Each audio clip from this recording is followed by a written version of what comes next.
नमस्कार साथियों, only exam track के यूट्यूब चैनल पर आपका हार्दिक स्वागत एवं अभिनंदन। मैं जसकन रत्नू। आज इस अवसर पर मैं मेरी सफलता जो मैंने स्कूल लेक्चरर हिस्ट्री में मेरा ओवरऑल 84 रैंक पर जो चयन हुआ है उसके बारे में अपने एक्सपीरियंस और जो भी स्ट्रेटेजी रही वो शेयर करना चाहता हूं। तो आपसे सबसे पहले मैं रिक्वेस्ट करना चाहता हूं कि इस चैनल को अधिक से अधिक संख्या में सब्सक्राइब करें और बेल आइकन पर दबाएं। मैं भाखरानी गांव जैसलमेर डिस्ट्रिक्ट के भाखरानी गांव से बिलोंग करता हूं और मैंने हाल ही में आरपीएससी द्वारा आयोजित स्कूल लेक्चरर एग्जाम में हिस्ट्री विषय में ओवरऑल राजस्थान 84 रैंक से चयन होकर ये मुकाम हासिल किया। मेरी इस सफलता में जितना भी जो पीछे संघर्ष की कहानी रही और मेरी जो संघर्ष की गाथा रही उसके बारे में मैं आपसे जो आज शेयर कर रहा हूँ। मेरी क्या स्ट्रेटेजी रही, जो कुछ भी मैंने कितनी क्या मेहनत की उसके बारे में बताना चाहता हूँ। तो सबसे पहले मैं आपको मेरी स्कूल एजुकेशन के बारे में बताना चाहूँगा। मैंने 10th और 12th ग्रामीण परिवेश में सरकारी स्कूल में ही रहकर वहाँ अध्ययन किया और 2010 में मैंने 12th किया। 10th और 12th दोनों ही मेरी सेकंड डिवीज़न पास आउट रही और मैंने 2013 में जयनारायण व्यास विश्वविद्यालय से ग्रेजुएशन किया सेकंड डिवीज़न। उसके बाद मैंने 2014 में बीएड उत्तीर्ण किया। फिर बीएड उत्तीर्ण करने के बाद में मुझे कंपटीशन सेक्टर में आने का अवसर मिला और काफ़ी कुछ चीज़ें मुझे ऐसे भी लगी कि मुझे क्या चयन करना चाहिए कंपटीशन एग्ज़ाम में, मुझे किस फील्ड में जाना चाहिए क्या नहीं जाना चाहिए। 1-2 साल उन चीज़ों में भी लगा। तो ऐसे करके मेरा कंपटीशन एग्ज़ाम में मैंने सर्वप्रथम जूनियर अकाउंटेंट का एग्ज़ाम दिया 2014 में। उस एग्ज़ाम में पेपर भी मेरा अच्छा हुआ था, तैयारी भी काफ़ी अच्छी थी। उसके बाद पेपर रद्द हो गया था। बाद में 2016 में एग्ज़ाम हुआ तो उसमें भी मुझे असफलता ही मिली। तो कहने का सार यही है कि आप जब कॉलेज एजुकेशन जब क्लियर करते हो उसके बाद में एक स्ट्रेटेजी रणनीति होनी चाहिए कि मुझे किस सेक्टर में जाना है, क्या करना है। तो वो या तो आप खुद अगर कर सकते हो या फिर किसी के गाइडेंस में रहकर करना चाहते हो तो वो चीज़ बहुत मैटर करती है, आप किस वे में जाते हो। तो मैंने उसके बाद पटवारी, ग्राम सेवक कई एग्ज़ाम दिए, वो मैं अभी बताऊंगा आपको। लेकिन बीएड करने के बाद में मुझे लग रहा था कि मुझे तैयारी करनी है, टीचिंग फील्ड में जाना है। लेकिन कंडीशंस ये रही कि एलडीसी, पटवारी वगैरह एग्ज़ाम काफ़ी कुछ बीच में आते रहे तो वो वहाँ भी तैयारी करना ज़रूरी था। 2014 में मैंने बीएड किया। उसके बाद मैंने 2015 और 16 में एमए नहीं किया। 2017-18 में मैंने एमए कंप्लीट की। मेरे काफ़ी साथी थे जो अदर एग्ज़ाम में सेलेक्ट होते जा रहे थे, मैं भी कंटिन्यू था, तैयारी कर रहा था। लेकिन हर बार असफलता ही हाथ लग रही थी, परिणाम हर बार दूसरों के हाथों में जा रहे थे। लेकिन धैर्य रखा, कॉन्फिडेंस रखा और निरंतरता रखी और उसी का परिणाम है कि मुझे आज इस मुकाम पर जो है पहुंचने का सौभाग्य प्राप्त हुआ। तो मैं बताना चाहूँगा कि मैंने 18 में मेरे गुरुदेव है जोधपुर जयनारायण व्यास यूनिवर्सिटी के अंदर भवानी सिंह जी राजपुरोहित, उनसे मैंने हिस्ट्री से कोचिंग ली। हालांकि उन्होंने ही मुझे कॉलेज एजुकेशन, कॉलेज यूनिवर्सिटी के अंदर मुझे गाइड किया था कि आप इतिहास से ही जो है एमए करना। तो मैंने 2018 में एमए की। उसके बाद सर से कोचिंग ली। सर से कोचिंग करने के बाद में मैंने सर से पूछा कि सर आगे मुझे अब क्या करना चाहिए, क्या नहीं करना चाहिए। तो सर ने बताया कि आप सूरतगढ़ में भाटिया आश्रम करके संस्थान है, वहाँ चले जाइए, वहाँ टेस्ट सीरीज अच्छी है और आप वहाँ पे जो है अच्छी पकड़ बना पाओगे सब्जेक्ट पे और 100% आप सफल हो जाओगे। तो मैंने सर के कहने पर यहाँ भाटिया आश्रम सूरतगढ़ में प्रवेश लिया और यहाँ आने के बाद मुझे जो गाइडेंस मिला गुरुदेव प्रवीण जी भाटिया और सुमेर सिंह जी शेखावत के मार्गदर्शन में, उसका मैं ताउम्र ऋणी रहूँगा कि इस प्रकार के जो गुरुजन मुझे मेरी सफलता में मिले, वाकई मैं शब्दों में बयां ही नहीं कर सकता कि इस तरह की जो मुझे सफलता हाथ लगी है उनका क्या योगदान रहा, वो मैं शब्दों में यहाँ बयां ही नहीं कर सकता। ये स्थिति है। तो यहाँ आने के बाद में स्थिति ये थी कि यहाँ जो लड़कों की तैयारी थी, यहाँ आने के बाद में देखा कि मतलब बहुत ही अच्छे लेवल की तैयारी थी। एक बार तो थोड़ा सा लगा कि मैं बहुत गलत जगह पर आया हूँ और मुझे एग्ज़ाम में मतलब फर्स्ट ग्रेड जैसा एग्ज़ाम, स्कूल लेक्चर का एग्ज़ाम फर्स्ट अटेम्प्ट ही था मेरा। तो लग रहा था कि एग्ज़ाम हो जाएगा, जल्दी एग्ज़ाम है और मैं कहाँ स्टैंड कर पाऊँगा इस एग्ज़ाम में। तो मतलब अपने आप को थोड़ा सा डिमोरलाइज होने लगा मैं खुद।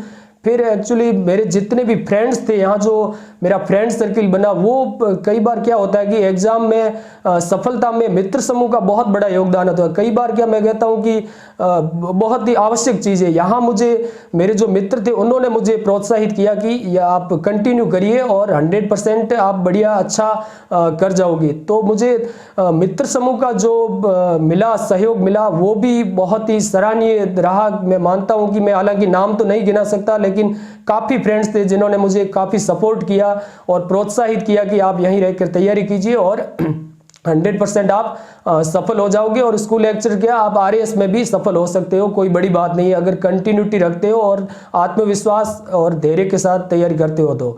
तो मैंने कंटिन्यू रखी तैयारी। स्थिति ये हुई कि मैं होली, दीपावली जैसे अवसरों पर भी गांव नहीं गया, यहाँ सूरतगढ़ में ही रहकर तैयारी की। यहाँ तक कि मैंने सामाजिक समारोह, मतलब घर परिवार में कोई शादी थी, उनको भी इग्नोर किया, क्योंकि मुझे एक अंदर से लग रहा था कि मुझे किसी भी वे में कुछ भी हो जाए, इस एग्ज़ाम में मुझे सक्सेस लेनी है। और सक्सेस क्या, मुझे ऐसा मुझे लग रहा था कि मुझे टॉप 100 के अंदर रैंक प्राप्त करनी है, ठीक है ना। तो इस तरह से मेरी जो रणनीति रही उसको मैंने हमेशा कंटिन्यू रखा और मुझे इस सफलता पर जो है पहुंचने का अवसर मिला। और दूसरी चीज़ होती है, एग्ज़ाम जब आप तैयारी करना शुरू करते हो तो सबसे पहले तो मैं मानता हूं कि खुद के माइंड में होना चाहिए कि आपको किस वे में जाना है। वो खुद की जो रुचि होती है ना, उस पर जाना जरूरी है। उसके बाद आप जो है किसी गुरुजन के पास रहकर या जो कुछ भी गाइडेंस कर ले सकते हो। तो आपका खुद का माइंड एक तरह से होना चाहिए कि मुझे साइंस फील्ड में जाना है, आर्ट्स में जाना, कॉमर्स में जाना, वो खुद के माइंड में होना जरूरी है। उसके बाद आप गाइडेंस लीजिए, बिल्कुल ज़रूरी है। उस जो भी होता है, मैं जो सफलता में कुछ कारक है उनको जो आवश्यक मानता हूँ, उन चीज़ों पे थोड़ा सा डिस्कस करना चाहता हूँ। काफ़ी चीज़ें मैटर करती है वैसे, लेकिन छोटी छोटी जो सहायक चीज़ें होती है वो भी कई बार सफलता में बहुत बड़ा कर जाती है, उनके बारे में बात करना चाहता हूँ। सबसे बड़ी चीज़ होती है कि एक आपके पास आदर्श गुरुजन का जो गाइडेंस है वो होना जरूरी है। उसके बाद आपको किस वे में जाना है, एक उपयुक्त स्थान का होना बहुत ज़रूरी है। कि कई बार क्या होता है, स्टूडेंट्स गलत जगह पर चला जाता है, वहाँ पर जो है भ्रमित होकर या कई गलत रास्तों पे भटक कर जो जिस वे में जाना होता है उससे वो थोड़ा सा डाइवर्ट हो जाता है। उपयुक्त स्थान जो है वो बहुत बड़ा मैटर करता है सफलता में। तो आप सबसे पहले चयन कीजिए कि मुझे किस स्थान पर जाना होता है। तो मुझे जहाँ तक लगा, मैंने मेरी सफलता में देखा तो भाटिया आश्रम सूरतगढ़ का जो स्थान है बहुत ही पवित्र जगह है। यहाँ आके आप किसी भी मुकाम पर जो है पहुँच सकते हो। उसके बाद दूसरी चीज़ होती है उपयुक्त पाठ्य सामग्री, उसको आप सेलेक्ट करना किस तरह से करते हो वो बहुत बड़ा रोल प्ले करता है। कई बार अपन गाइड वगैरह पढ़ने के चक्कर में क्या होता है कि जो चीज़ें होती है एग्ज़ाम के लायक, जो एग्ज़ाम क्रैक करते हैं, उस चीज़ों को पढ़ना होता है वो तो अपन पढ़ नहीं पाते हैं। फालतू का जो मार्केट में कई प्रकार की गाइडें आती है, जो मतलब व्यवसायीकरण का जो दौर चल रहा है शिक्षा का अपन देख रहे हैं, उन चीज़ों में अपन घुस जाते हैं और सफलता से किनारा हो जाता है। तो उन चीज़ों का जो उपयुक्त पाठ्य सामग्री का चयन जो है वो बहुत बड़ा रोल प्ले करता है। उसका जो चयन कर पाना आपको किसी के गाइडेंस में या अच्छा मित्र समूह जब मिलता है उसके बिना वो चयन करना संभव नहीं हो पाता है। उसके बाद सबसे बड़ी चीज़ होती है निरंतरता। जब तक एग्ज़ाम ना हो, भले ही साल, 2 साल, 2.5 साल लग जाए, आपको कंटिन्यू रहना ही पड़ेगा, ठीक है ना। तो वहाँ तक आपको एग्ज़ाम तक कंटिन्यू रहना पड़ेगा, तभी जाकर आप जो है सफलता के उस शिखर तक पहुँच सकते हो। और चौथी जो सबसे बड़ी इंपॉर्टेंट चीज़ होती है वो होती है, मैं मानता हूं कि इन सभी चीज़ों से ये चीज़ इंपॉर्टेंट होती है वो है कि नेगेटिविटी से आपको दूर रहना होगा। कई आपको ऐसे लोग मिलेंगे जो आपको भ्रमित करने की कोशिश करेंगे कि इसकी तैयारी क्यों कर रहा है, वो पढ़, ये पढ़, फला पढ़, ढींगड़ा पढ़, कई लोग होंगे, लेकिन उनको किनारा करना ही होगा। आपको खुद को तय करना है मुझे किस वे में जाना है, क्या करना है, वो खुद पे ही कॉन्फिडेंस रख कर जो है आगे बढ़ना है। तो मेरा कहने का मतलब ऐसे यही है कि नकारात्मक जो आपके दोस्त है या फिर जो भी है उनसे आप किनारा कर लीजिए और किताबों की दुनिया में खो जाइए। तो 100% मैं मानता हूं कि स्कूल लेक्चर के आप एक दिन RAS के भी मुकाम तक पहुंच सकते हो। और अब मैं बात करना चाहता हूं मैंने तैयारी किस तरह की, मेरी क्या स्ट्रेटेजी रही, कौन कौन सी बुक्स मैंने, कौन कौन सी गाइड पढ़ी, उसके बारे में मैं बताना चाहता हूं। यहाँ सूरतगढ़ में आया, भाटिया आश्रम में मैंने प्रवेश लिया। उसके बाद यहाँ सबसे बड़ी खासियत है कि यहाँ की जो टेस्ट सीरीज है, जो आपका अभ्यास होता है वो आपको काफ़ी कुछ आगे ले जाता है। अभ्यास की बहुत महत्वपूर्ण भूमिका होती है। मेरी जो असफलताएं रही, जूनियर अकाउंटेंट, पटवारी, ग्राम सेवक, रीट, सेकंड ग्रेड, गिना ही नहीं सकता मैं, तो उसमें मेरी एक कमी रही थी कि मैं अभ्यास ढंग से जो है वो नहीं कर पा रहा था। तो वो चीज़ मुझे यहाँ मिली, कंटिन्यू आपकी प्रैक्टिस। स्थिति ये थी कि 15-15, 20-20 बार जो है रिवीजन हो गया था। तो इस तरह के जो अभ्यास का जो फायदा मिला, उसी का ही परिणाम है कि मुझे ये सफलता मिली। टेस्ट सीरीज के बारे में बात करूं तो ऐसी स्थिति हो गई थी, कई प्रश्न 15-15, 20-20 बार हम जो है यहाँ कर चुके थे टेस्ट सीरीज में, और वही के वही हूबहू प्रश्न वहाँ परीक्षा में भी रिपीट हुए। तो इस प्रकार की जो थी, जो अभ्यास की जो कॉन्सेप्ट था, वो एग्जाम में जो है काम कर गया। तो मैं बताना चाहूँगा कि यहाँ की टेस्ट सीरीज के बारे में बताना चाहूँगा। यहाँ क्या होता है कि भाटिया आश्रम सूरतगढ़ में एक शेड्यूल दिया जाता है। उस शेड्यूल में क्या होता है कि आपको फिक्स पेज दिए जाते हैं कि इस पेज से लेकर के इस पेज तक आप पढ़िए और कल उसका टेस्ट होगा।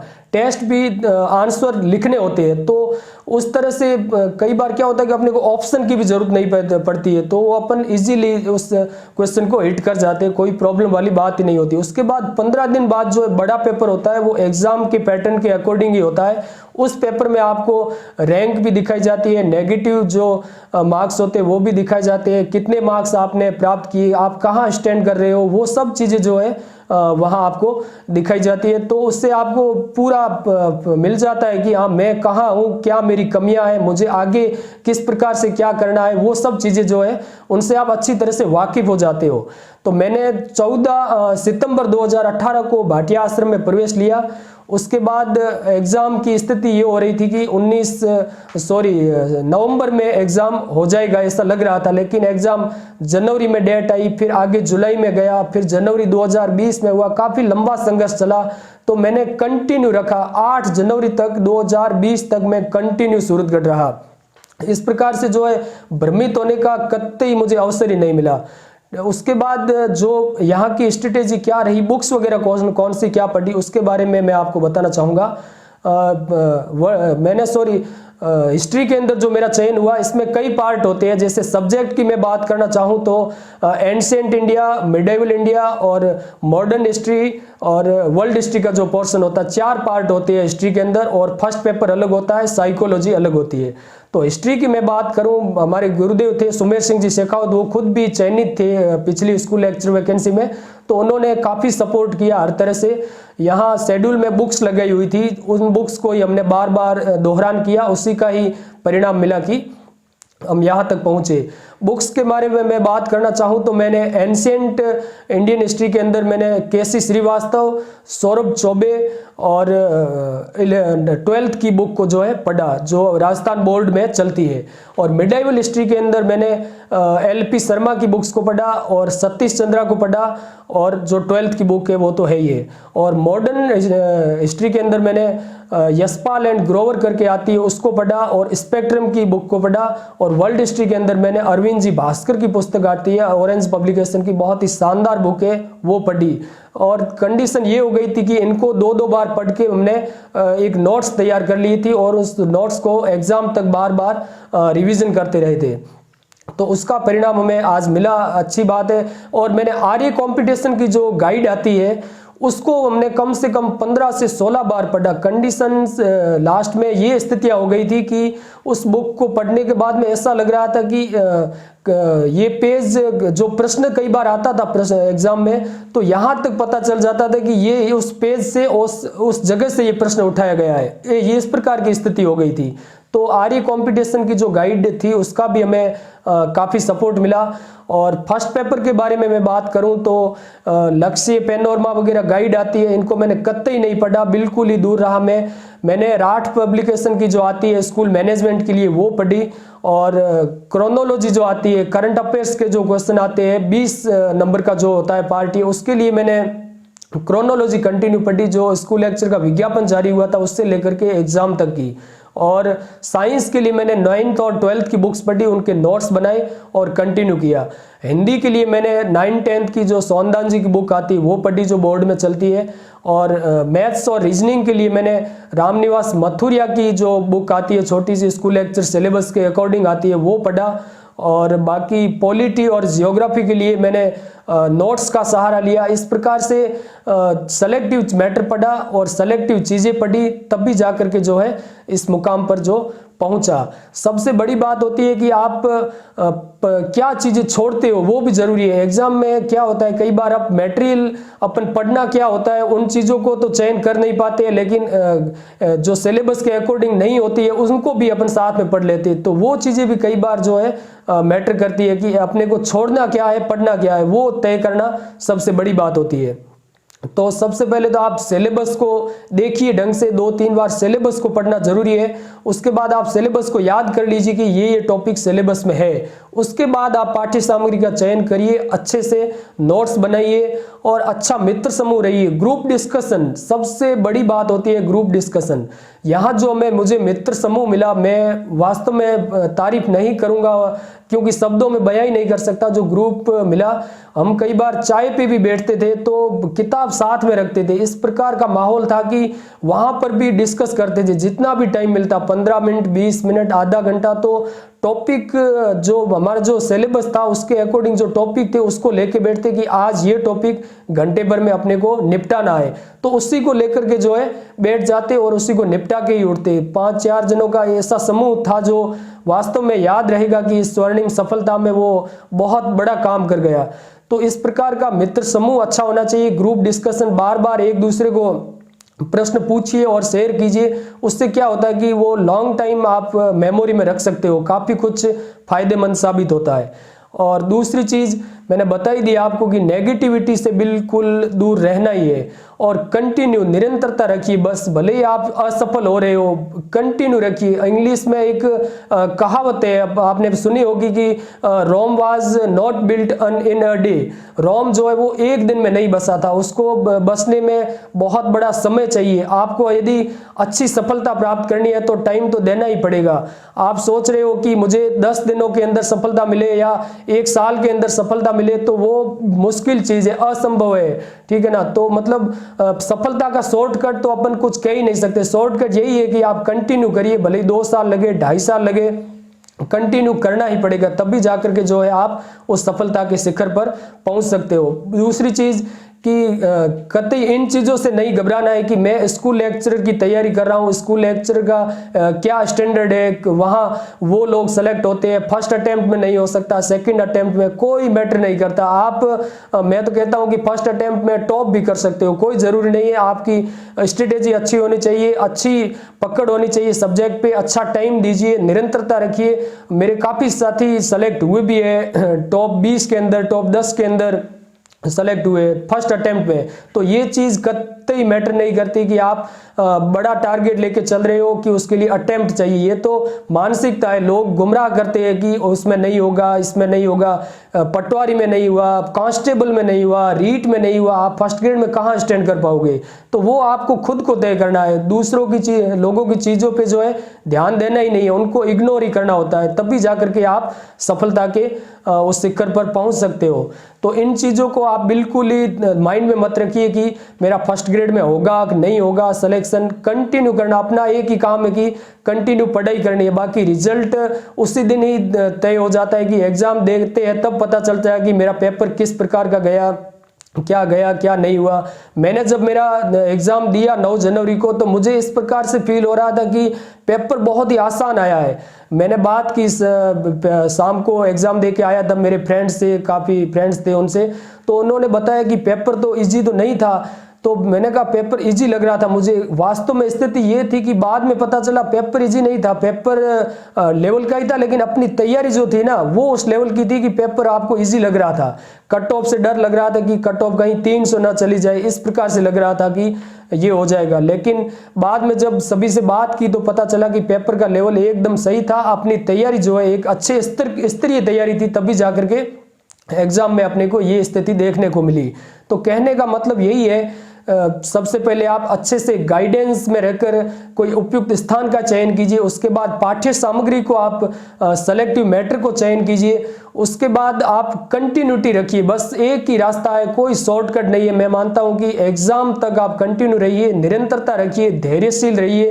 100% आपको सफलता मिलेगी। सफलता क्या, मैं कहता हूं कि आप टॉप कर जाओगे, 100% अच्छे मुकाम पे पहुंच जाओगे। किसी शायर ने सही कहा है कि रख हौसला वो मंजर भी आएगा, प्यासे के पास चलकर समंदर भी आएगा। थक कर ना बैठ ए मंजिल के मुसाफिर, मंजिल भी मिलेगी और मिलने का मजा भी आएगा, मंजिल भी मिलेगी और मिलने का मजा भी आएगा। तो इस प्रकार की मेहनत कीजिए, इस प्रकार की कठिन तपस्या कीजिए कि आपको लग जाएगी मैंने इतने साल तैयारी की, वो वास्तव में मुझे सुकून लग रहा है कि अब मेरा जो इस भर्ती में स्कूल लेक्चर जैसी पोस्ट पे चयन हुआ है, तो मुझे पिछली जितनी भी सफलताएं मिली है उसका मुझे कोई अफसोस नहीं है कि मैं कांस्टेबल, पटवारी, ग्राम सेवक जैसी परीक्षाओं में असफल हुआ। तो आप सभी साथियों को ऑल द बेस्ट, बहुत बहुत शुभकामनाएं। उम्मीद करता हूं कि मेरा ये वीडियो आपको पसंद आया होगा और ओनली एग्जाम ट्रैक के इस यूट्यूब चैनल के ऊपर आप सभी आए, सुना, इसके लिए आपका बहुत बहुत शुक्रिया, साधुवाद, धन्यवाद।